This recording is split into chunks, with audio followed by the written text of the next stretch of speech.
Louvamos o Teu santo nome. Te damos a direção desse momento, Espírito Santo. Sabemos que o Senhor tem algo para liberar sobre a sua igreja nesse tempo, Senhor. Não hoje especificamente, mas o Senhor está querendo se comunicar com a sua igreja, levar a tua igreja a um lugar mais profundo de oração e de intimidade contigo, Senhor. Então, desperta, abre os nossos olhos, que toda cegueira, Senhor, espiritual venha cair dos nossos olhos, Senhor, nessa noite. Cura a nossa cegueira, Senhor. Abre os nossos olhos, nos desperta. E essa é uma obra que só o Senhor pode fazer. Ninguém mais pode fazer isso. Só o Senhor. Então nós clamamos por misericórdia e humildade. Fala aos nossos corações, Deus. Nós te pedimos em nome de Jesus. Amém. Ao longo da vida do ministério de Jesus, os discípulos que seguiam ele fizeram vários pedidos para Jesus. Sobre os mais diferentes temas, com as mais diferentes motivações no coração. Eles que estavam ali seguindo Jesus, comendo com Jesus, participando do choro de Jesus quando Lázaro morre, participando da tristeza de Jesus, participando da angústia de Jesus no Getsemane, participando das vitórias do ministério, participando das curas, dos milagres, dos ensinos, de tudo. E aí, eles eram os que mais andavam próximo do Messias, os que mais estavam com Jesus nos momentos que ninguém estava, fora da multidão. Então eles observaram características em Jesus e estilos de vida de Jesus que muitos não perceberam porque eles estavam muito próximos. E isso fez eles pedirem várias coisas. Então, em um momento de certo modo cheio de vaidade, ali ouvindo sobre o reino, em determinado momento viram para Jesus e falaram: Jesus, quando você chegar no seu reino, dá uma cadeira para mim do seu lado e do outro, né? A passagem análoga no outro evangelho diz que na verdade foi a mãe de Tiago que pediu, né, dos dois irmãos. Então, quando chegar no seu reino, será que não tem uma cadeirinha lá, um lugar de honra do seu lado? Então, pedidos como esses, eivados de vaidade, olhando uma glória, né? E aí Jesus olha e fala: vocês podem beber do meu cálice? Vocês podem, né, beber do cálice? Para o judeu era algo que você só bebia no mesmo cálice, era um voto que você fazia com a pessoa, de beber no cálice, você vai ter o mesmo destino da pessoa. Vocês podem beber do mesmo cálice que o meu? Aí eles: podemos. Aí Jesus: vocês vão beber um dia do meu cálice. Falando sobre o martírio deles, da morte que eles teriam, mas naquele momento certamente eles não conseguiriam. Mas eles queriam esse lugar de honra, então pediram isso, cheios de honra. Também fizeram pedidos mostrando a incapacidade deles. Quando Jesus começa a exortá-los, ensiná-los sobre perdão. Se o irmão pecar e te pedir perdão, você vai lá e perdoa. E se isso for 7 vezes no dia, perdoa 7 vezes. E aí eles olham para Jesus e falam: Jesus, então aumenta a nossa fé. Porque isso nós não conseguimos praticar isso. Então tiveram pedidos que mostravam ali a incapacidade deles. Jesus, então aumenta a nossa fé para isso. Houve pedidos como o de Pedro, por exemplo, vendo Jesus andar sobre as águas, fala: mestre, manda-me ir ter contigo. Cheio ali de querendo viver o sobrenatural junto com Jesus. Então eles passaram, irmãos, por vários desses momentos. Passaram por um momento de suor, de ira, querendo resolver com sua própria mão lá. Quando Jesus está na última semana, achando um lugar para passar a Páscoa, Jesus entra em Samaria, numa cidade de um povo samaritano que não receberam eles. Eles falam: quer que a gente ore para mandar fogo do céu e destruir esses samaritanos? Jesus vai e... Enfim, eles fizeram vários pedidos, com as mais diferentes motivações, mas tem um pedido que se destaca nesse meio para mim. Abra lá a sua Bíblia em Lucas capítulo 11, no versículo 2,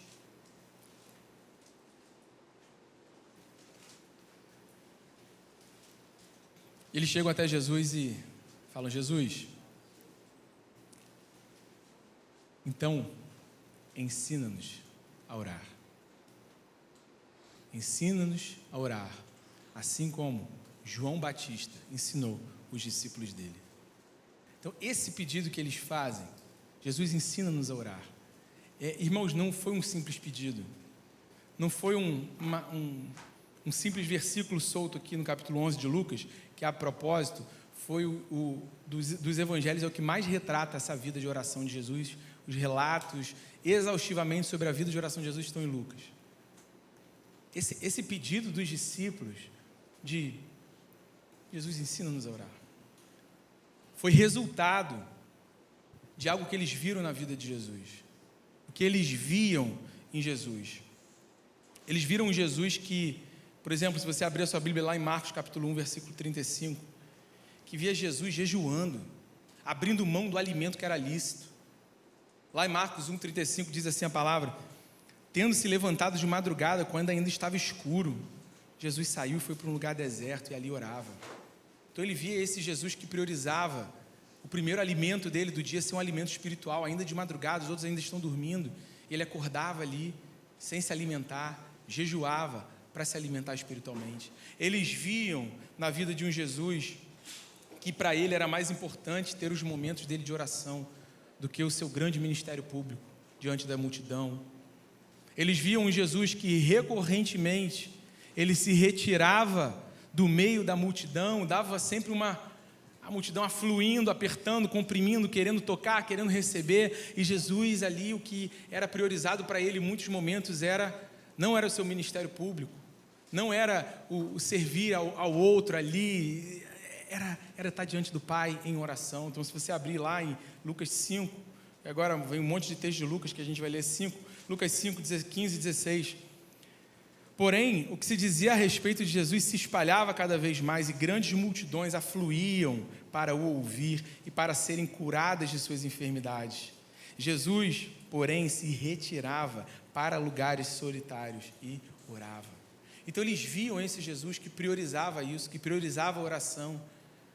E ao mesmo tempo ele via um homem, ali na figura de homem, submetido a todo tipo de tentação que eles e nós também podemos receber, mas vencendo todas as tentações, estando sempre diante do Pai, sendo constante. E como é desafiador para nós sermos constantes na oração.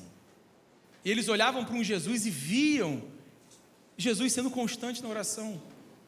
Eles viam o Jesus priorizando a oração acima de qualquer coisa, acima do sono, acima do alimento, Isso era latente na vida de Jesus. E o Evangelho aqui de Lucas deixa isso claro. Jesus, olha lá em Lucas 6,12, vamos ler outros textos de Lucas que mostram como que era a vida de oração de Jesus. Lucas 6,12, naqueles dias Jesus se retirou para o monte a fim de orar e passou a noite orando. Eles olhavam e viam um Jesus que ia para o monte e passava a noite, sem sol, até o sol raiar, à noite, orando. Eles olhavam e viam um Jesus lá, por exemplo, em Lucas, no capítulo 3, versículo 21, ao ser todo o povo batizado, Jesus também foi batizado, ali no início do seu ministério. E aconteceu que, enquanto ele orava, o céu se abriu. Jesus orava todo o tempo. Esse momento que o céu se abre, o Pai fala com ele, o que Jesus estava fazendo ali no batismo dele, ele estava orando, ele orava todo o tempo.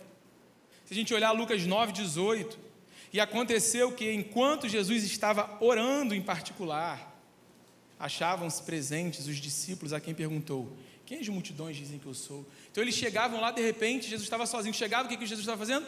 Orando. Era um estilo de vida latente em Jesus. E ele fazia isso, irmãos, como homem. Ele não conseguia orar porque ele era Deus. Isso é muito importante, porque senão a gente olha e vê um padrão inatingível. Ele orava porque ele era Deus. Não, Jesus estava aqui como homem. O que eu quero dizer é que os desafios que ele passava para orar, de sono, fome, sede, cansaço, tristeza, a gente também sente.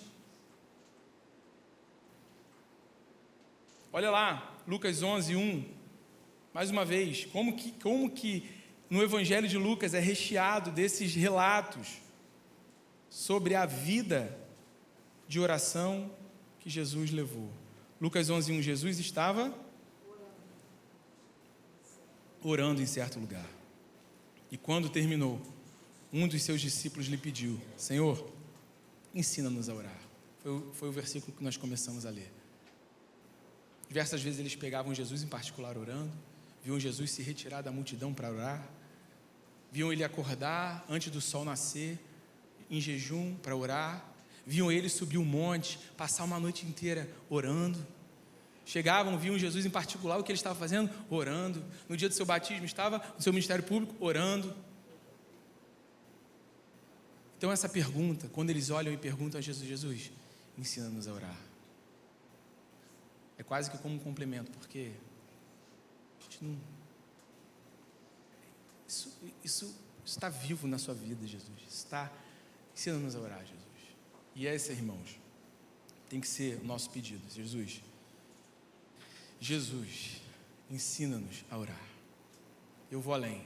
Ensina-nos a sermos constantes na oração.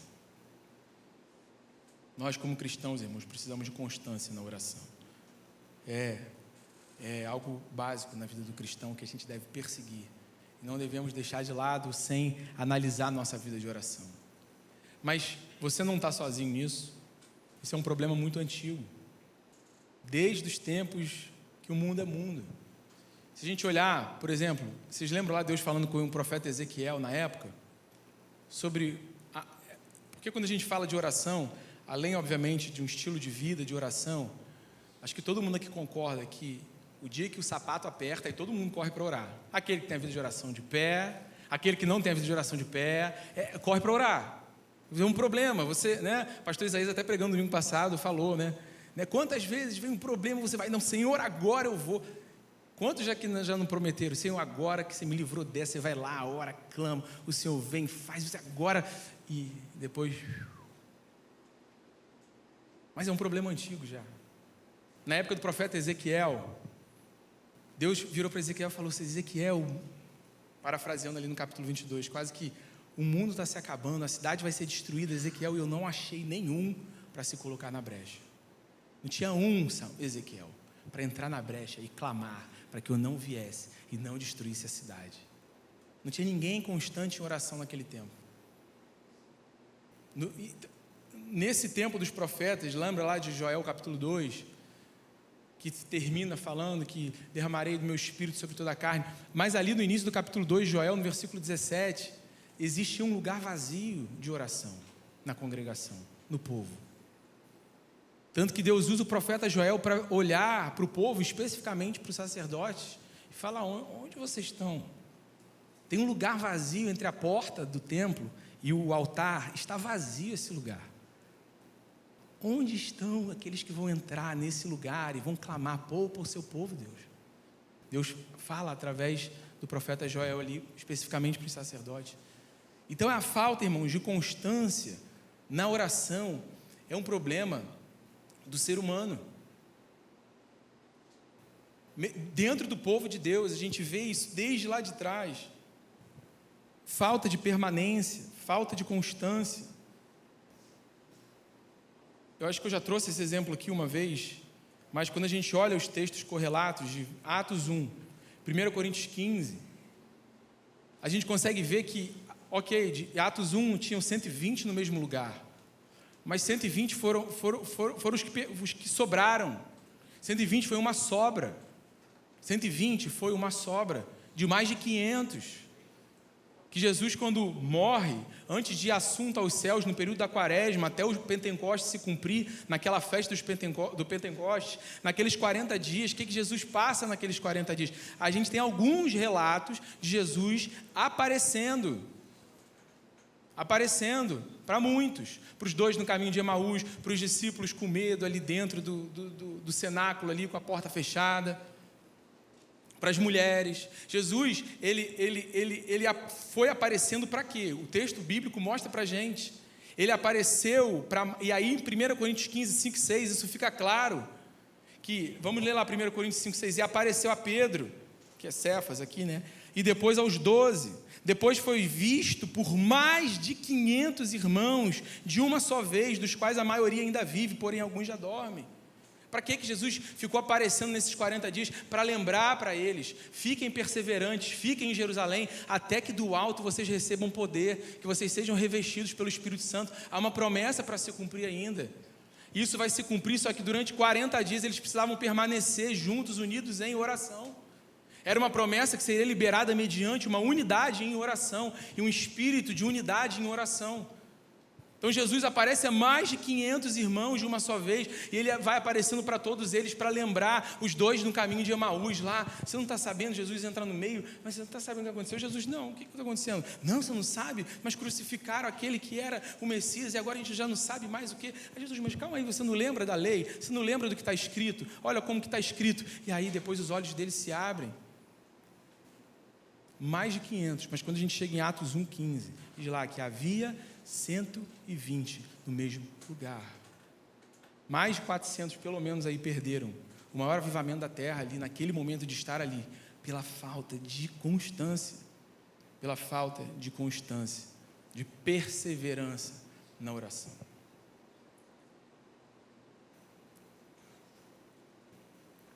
Agora, nessa altura você deve estar se perguntando: eu sou um desses, tenho dificuldade de ter constância na oração, tenho dificuldade de devotar minha vida em oração. Mas vamos lá, abra lá a sua Bíblia em Lucas, capítulo 22, no versículo 39. Vamos analisar o que acontece no Getsemane. E saindo, Jesus foi, aí eu chamo a sua atenção para mais esse termo aí, como de costume. Mais uma vez, irmãos, como que a Bíblia, especialmente em Lucas, deixa claro: costume, a rotina no bom sentido, mas o costume, a rotina, a vida de oração de Jesus. E saindo, Jesus foi, como de costume, para o Monte das Oliveiras, e os discípulos o acompanharam. Versículo 40. Chegando ao lugar escolhido, Jesus lhes disse: orem, para que vocês não caiam em tentação. Chegando ao lugar, versículo 41, ele, por sua vez, se afastou um pouco e de joelhos orava. Jesus está orando ali. Aí chegando no versículo 42, quando ele vira para trás, dizendo: Pai, se queres, afasta de mim esse cálice. Contudo, não se faça a minha vontade, mas sim a sua. Versículo 43. Então lhe apareceu um anjo do céu que o confortava. Versículo 44. Estando em agonia, orava mais intensamente. Jesus está no seu momento aqui de maior agonia humana que ele passa, a ponto de chegar numa condição de suar sangue. O texto de Mateus diz que Jesus estava angustiado de alma, porque ele sabia o que ele ia enfrentar, não a morte, que até para morrer muitos mártires comemoravam e iam alegres, mas porque ele ia beber do cálice da ira do Pai, o cálice do vinho puro, não misturado.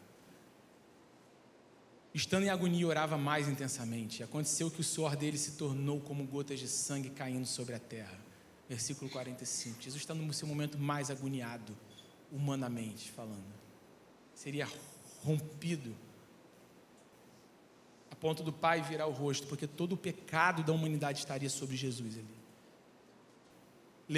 Levantando-se da oração, levou os mais íntimos, Pedro, Tiago e João, para esse momento. Nada mais justo, vou passar por esse momento humanamente avassalador. Eu vou levar os meus 3 que eu mais confio, para me ajudarem em oração, estarem comigo nesse tempo. E aí ele se levanta da oração, foi até onde os discípulos estavam, e os encontrou dormindo de tristeza, não vigilantes, dormindo. Próximo versículo. E disse: por que vocês estão dormindo? Levantem-se e orem, para que não caiam em tentação.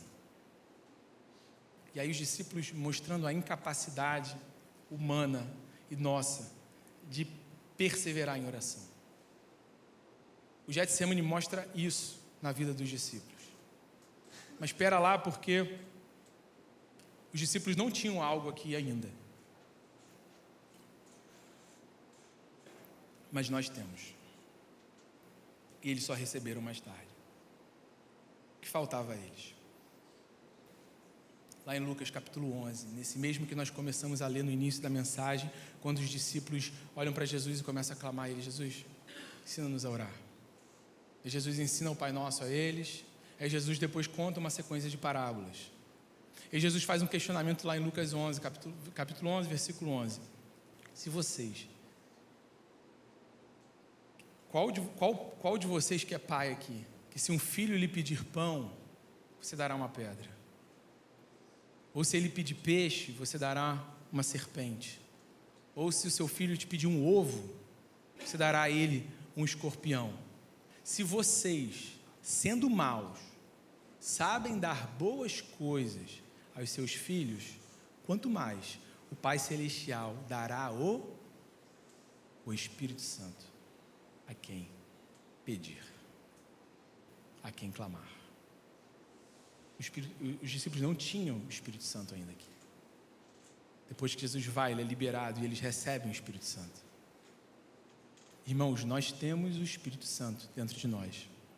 Fomos regenerados, ele mora e habita dentro de nós. O Espírito Santo, olhando a obra do Espírito Santo, a palavra nos mostra algumas coisas sobre a obra do Espírito Santo. E uma das coisas sobre a obra do Espírito Santo que a palavra nos garante, nos mostra, é que, primeiro, ele nos lembraria de tudo o que Jesus falou, da palavra de Deus. O Espírito Santo é aquele que consegue nos convencer o homem do pecado, da justiça e do juízo. É aquele que consegue lembrar das palavras que Jesus falou. É aquele que nos consola. É aquele que nos dá poder.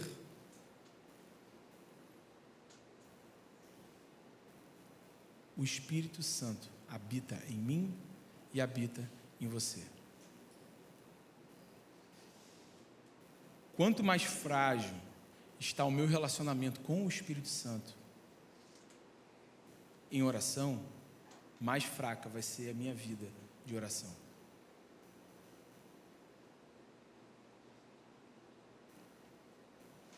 Entenda.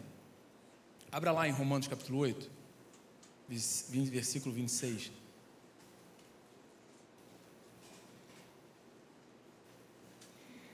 A palavra diz, irmãos, que o Espírito Santo, chamado de o ajudador, o intercessor, o conselheiro, da mesma maneira, também o Espírito nos ajuda em nossa fraqueza, porque não sabemos orar como convém, mas o próprio Espírito intercede por nós com gemidos inexprimíveis. O Espírito Santo é nosso intercessor, o Espírito Santo é nosso ajudador. Ele intercede por nós com gemidos inexprimíveis. Entenda, porque a gente às vezes quer levar muitas coisas para o dia mal, né? Quando eu estou lá numa situação difícil, e, obviamente, é claro que a gente vai clamar, o Senhor ouve, mas como eu disse, e como está a nossa vida hoje de oração, Espírito Santo me ajuda. Espírito Santo, eu não tenho orado. Espírito Santo, eu não tenho...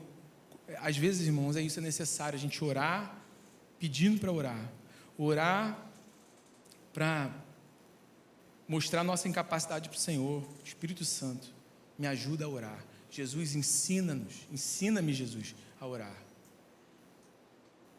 Espírito Santo, intercede por nós.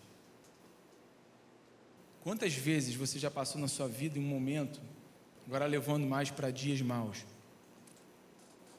que você não sabia nem o que orar, nem como orar. Opa. Nesses dias, irmãos, que nós não sabemos nem como convém orar. Tem dias que o dia é tão mau, a notícia é tão ruim, que muitas vezes nós nem sabemos o que falar. Você já deve ter passado por isso. Eu já passei por isso. Todos nós aqui já passamos por isso. Um dia que você não tem força nem para... Não importa como você está a sua fé. Há dias tão maus que a gente não consegue nem orar, nem pedir, parece que a palavra cai no nosso pé igual a palha. E aí, também não quero que você ache, e nem quero que isso fique aplicado só a dias maus, banalizar isso. Mas eu quero falar um pouquinho sobre a oração em outras línguas. Porque é algo que a igreja às vezes entendeu tão mal e deixa tão de lado a oração em outras línguas. E aí, quando a gente olha o capítulo 14 de 1 Coríntios, Paulo falando, mas eu oro com a minha mente e oro também no Espírito. Quando eu oro no Espírito, a minha mente fica infrutífera. Então, o que farei? Orarei com a mente, mas também orarei no Espírito. Mas é uma prática, irmãos, que a igreja tem deixado, às vezes, tão de lado. E a gente, às vezes, tem feito tão mau uso da oração em outras línguas, que dos 9 dons ali de 1 Coríntios, é o único que serve para edificação própria. Algo que você pode se edificar. Oração no Espírito, oração em outras línguas. Às vezes a gente entendeu muito mal, às vezes está pregando, não aqui, mas às vezes você vê pregando, cantando, aí no meio entre uma estrofe e outra, para não deixar um buraco, aí o ministro vai lá e fala 3 segundos em línguas, está pregando, fala um negócio em língua, virou, tipo, você entende? Falando, tipo um jargão, um glória a Deus no meio ali da música, sempre, mas no meio da palavra, para ficar mais espírito, e virou um negócio. E a igreja precisa valorizar essa prática de orar no Espírito. Quando a gente ora no Espírito, irmãos, a gente muitas vezes tem questões e situações que nós nem sabemos o que está oculto no nosso coração, ou nem sabemos o que pedir, o que orar.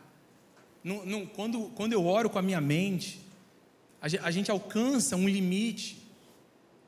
A gente tem medos, dores, traumas, distrações, tudo isso está na mente.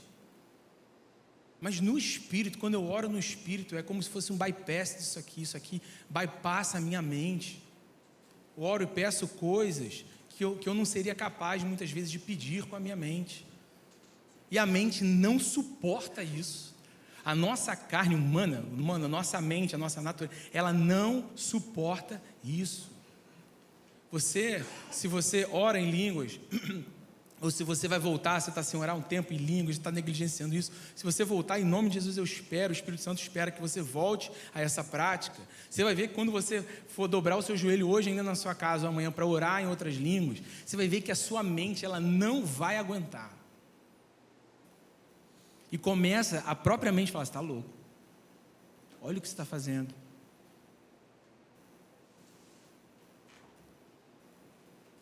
A mente não suporta porque ela fica infrutífera. Mas a gente tem que fazer e se mover pelo que está na palavra, pelo propósito que há nisso. Nós não sabemos como convém orar. Nós precisamos resgatar essa prática de orar. Número 1. Número 2, de orar em outras línguas. Não ore em outras línguas, peça ao Senhor. Precisamos pedir, precisamos buscar, é um dom. Busquem. Preciso querer, preciso buscar. Os dons precisam ser buscados, você precisa querer, vontade. Quem dá é Jesus, Jesus distribui os dons. Pelo quê? Pelo Espírito, pelo único e mesmo Espírito. A um é dado isso pelo Espírito, aquilo pelo mesmo Espírito, pelo único Espírito, mas quem dá é Jesus, então eu tenho que pedir, eu tenho que querer. Em primeiro lugar, precisamos orar, precisamos ser constantes na oração como Jesus foi, e como todos esses homens e mulheres que nós vimos aqui da igreja primitiva se tornaram depois que receberam o Espírito Santo, que por hora os discípulos não tinham no Getsemane e dormiam. Precisamos orar, precisamos perseverar em oração, precisamos orar em outras línguas. Nós somos uma geração tão fraca, tão acostumado com o imediatismo do dia de hoje, que nem por obediência talvez a gente consiga orar. A gente está tão acostumado a sentir algo, a ter prazer em algo, que a gente nem por obediência e propósito a gente consegue. É ou não é? E aí vamos falar só de obediência e disciplina. Aí você vê um muçulmano orando 5 vezes ao dia, eles oram mesmo. Você vê o judeu orando 3 vezes ao dia, sem Jesus, sem o Espírito Santo. O muçulmano sem Jesus, sem o Espírito Santo, orando para um Deus falso. Por obediência e disciplina, há uma convicção que eles têm em algo falso. Mas isso não é para trazer peso e condenação sobre você e sobre mim, não. Somos todos iguais aqui. Mas é para a gente virar: Espírito Santo, me ajuda. Espírito Santo, eu quero orar. Essa palavra de hoje é para que a gente fique em crise com a nossa própria vida de oração e volte às obras de antes. Apocalipse capítulo 2, para a igreja de Éfeso. Volta às obras de antes. Vocês estão muito bem, Éfeso. Sabem colocar à prova as falsas doutrinas, põem para correr os falsos mestres, seu serviço é melhor, você está trabalhando bem, mas te falta uma coisa. Volta a praticar as obras de antes. Volta a praticar as obras de antes. E eu já contei isso aqui, vou contar de novo. As 2 vezes que eu fui para a Arábia, é impressionante. No avião, chega a hora da oração, que aí no horário eu acho que é 8h30, meio-dia, 5 da tarde, 8h30, e 5 vezes ao dia. No avião, meu irmão, nas telinhas da chamada do avião, começa o alerta para a hora de orar. E a bússolazinha apontando para qual direção Meca está. E eles param e oram. Sem Jesus, sem Espírito Santo, para um Deus falso. Você está andando na rua, chega a hora da oração. Tem alto-falante na rua, no celular, em tudo, no shopping, começa no alto-falante do shopping inteiro, uma canção, um lamento em árabe, um negócio lá, meio lamento, e tudo parece um formigueiro, as pessoas começam a sair de todo lugar do shopping, das lojas, pai com criança, bolsa, tudo, eles param tudo. Aí tem em cada andar, tem os lugares das salas de oração, e eles começam a fazer filas e vão para as salas, homens para as suas salas, mulheres para as suas salas. Eles vão orar.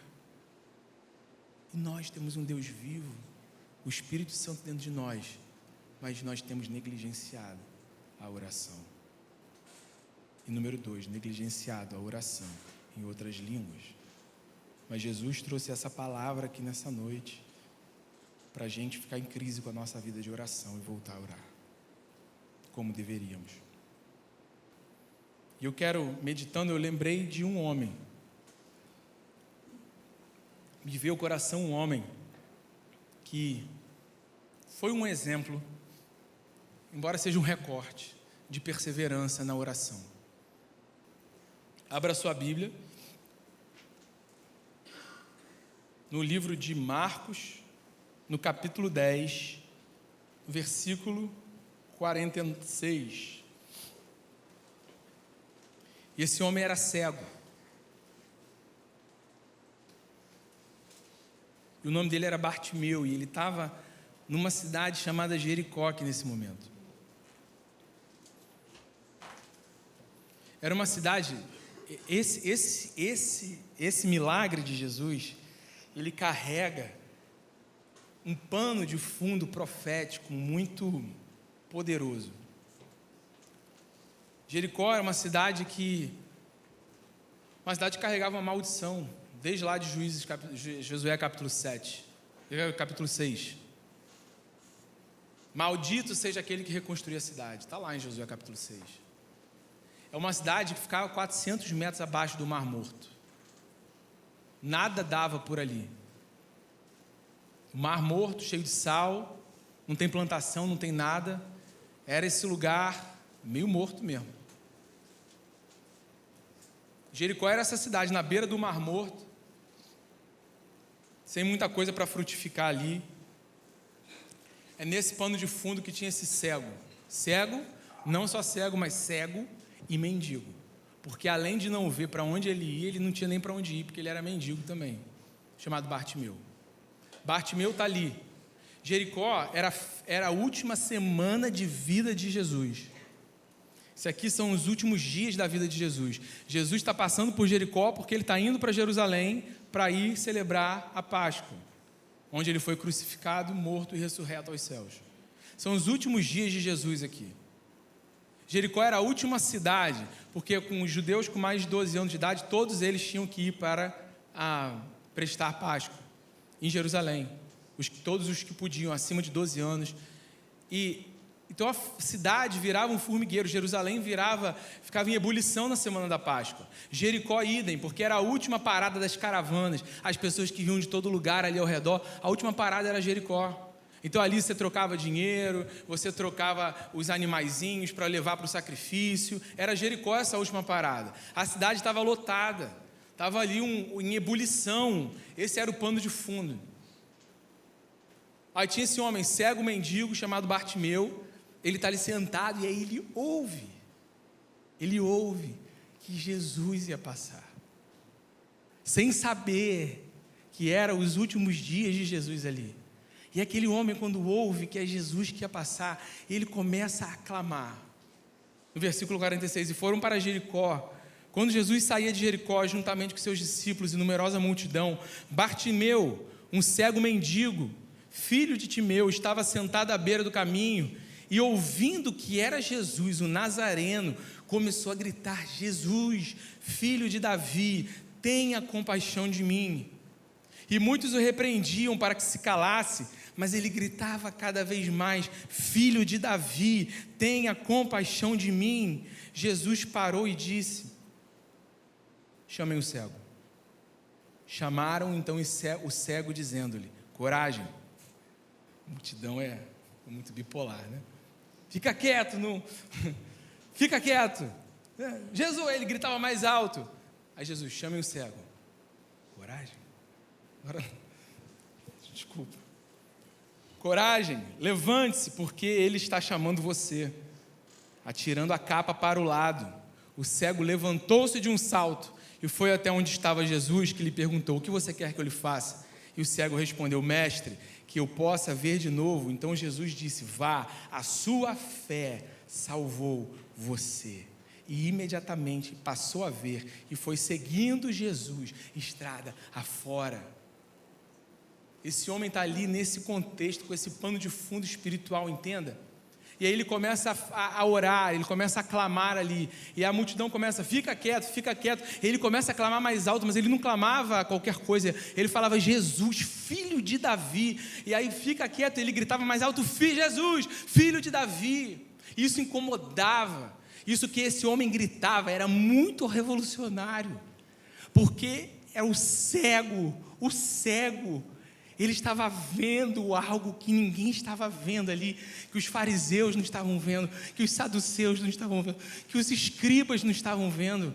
Aquele cego ouviu que era Jesus, ele começa: Jesus, filho de Davi, o Messias. Ele reconheceu sem ver, por ouvir que era Jesus.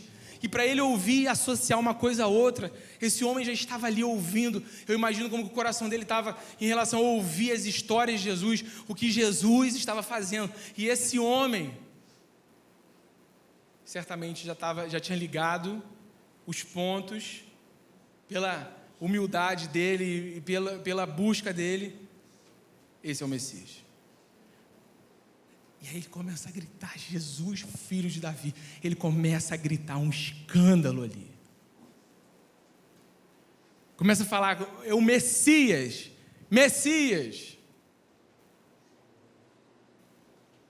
Nós falamos hoje aqui no Esforce, é ou não é? Falando sobre Levítico. Quando a gente lembrou aqui de 1 Coríntios capítulo 1. Porque aprove a Deus salvar pela loucura do Evangelho. Loucura do Evangelho, irmãos. Que é escândalo para o judeu, é loucura para o grego, e é escândalo para o judeu, Era escandaloso para o judeu que Jesus, um menino, filho do Zé, da carpintaria ali, andava na Galileia, longe dos corredores ali de Jerusalém. Era um escândalo aquele ser o Messias.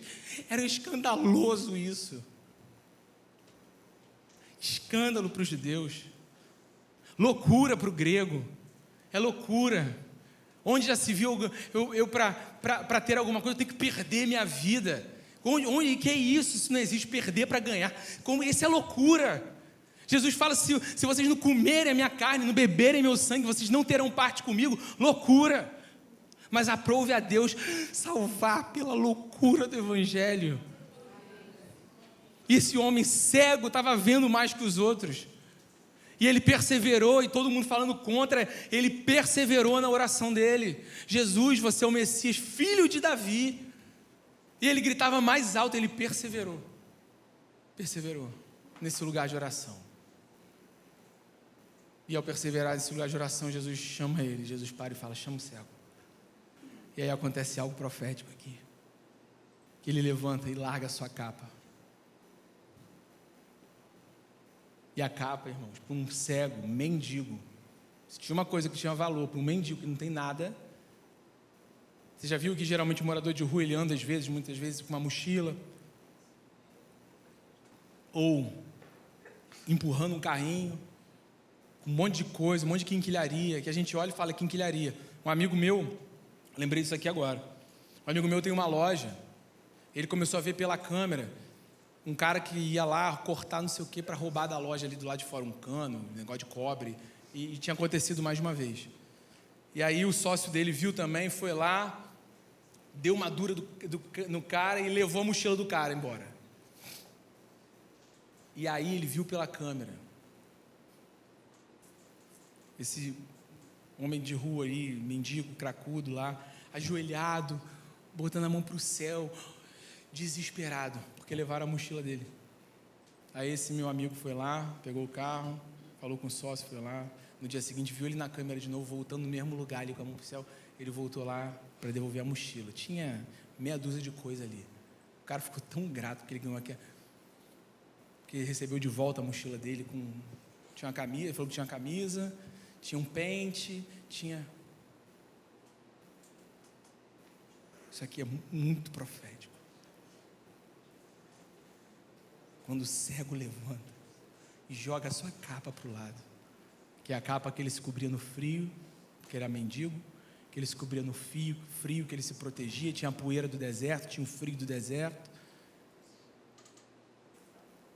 Esse homem, entenda, quando nós estamos, meu irmão, quando nós ficamos firmes e perseverantes no nosso lugar de oração, é nesse lugar que nós começamos a perder as nossas capas. Que nós começamos a abrir mão, enxergar muitas coisas.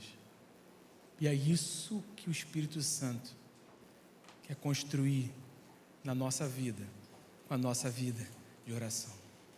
Uma vida de oração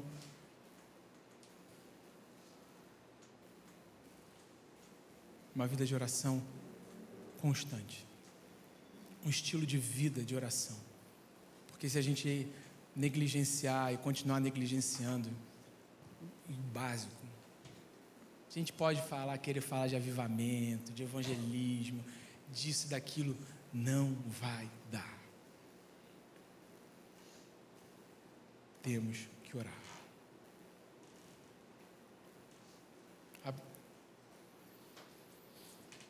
Feche seus olhos aí no seu lugar.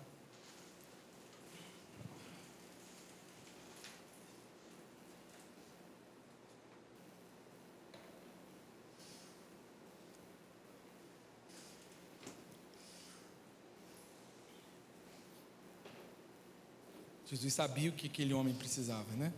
Era Jesus, viu que ele era cego, mas o que você precisa? O cego responde, que eu possa ver de novo. E aí Jesus disse, vai, que a sua fé salvou você. E aí aquele homem, a cura das duas cegueiras que ele tinha.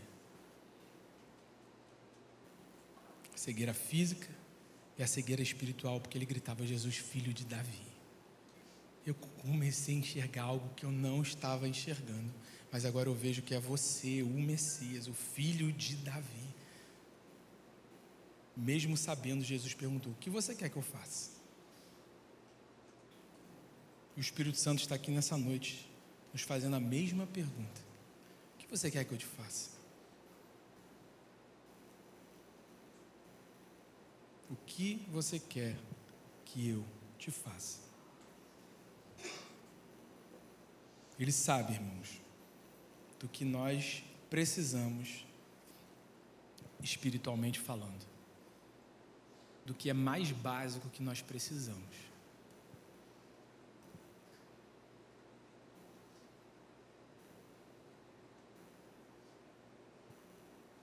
Senhor Jesus, aqui na sua presença, Senhor, nessa noite, nós estamos aqui, Senhor, com o nosso coração aberto para a sua palavra, aberto ao Senhor, ao seu toque, Espírito Santo.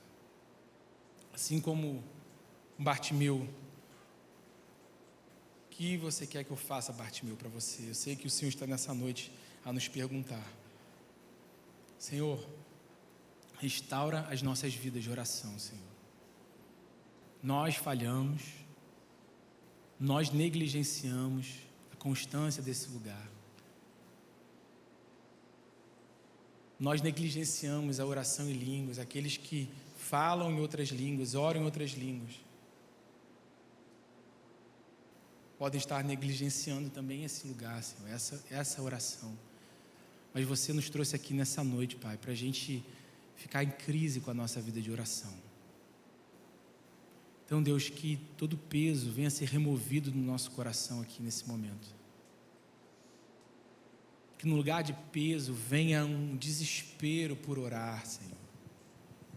Venha uma vontade de pedir ajuda ao Senhor, o Espírito Santo, que intercede por nós, com gemidos inexprimíveis, nos leva a orar. Jesus fazia tudo orando, estava orando, você nos deu exemplo, Senhor. Nós queremos orar como você orava, Senhor. Nós queremos orar como a igreja primitiva orava, Senhor. Depois que esses homens receberam o seu Espírito, e nós lemos Atos, eles estavam sempre orando, sempre em oração, sempre com jejuns. Ensina-nos a orar, Senhor. Ensina-nos a termos firmeza no básico.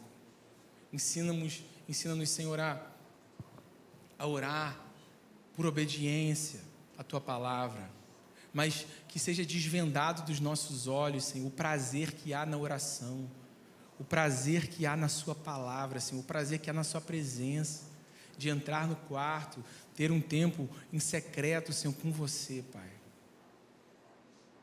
Que isso seja descoberto por cada um aqui, do menor, do mais novo convertido ao mais antigo aqui, Senhor. Todos nós estamos sujeitos às mesmas tentações, todos nós estamos sujeitos às mesmas inconstâncias, mas o seu braço não está curto, Senhor, que não possa nos tocar aqui nessa noite. Ilumina a nossa mente, ilumina o nosso coração e nos dá um desespero para orar, Senhor. Nos dá um desespero para buscar, de colocar de pé a nossa vida de oração, Pai. E eu creio que aí nós vamos frutificar na proporção e na medida que o Senhor tem para nós e espera. Em nome de Jesus, Senhor. Ensina-nos a orar. Amém. Amém. Amém, irmãos.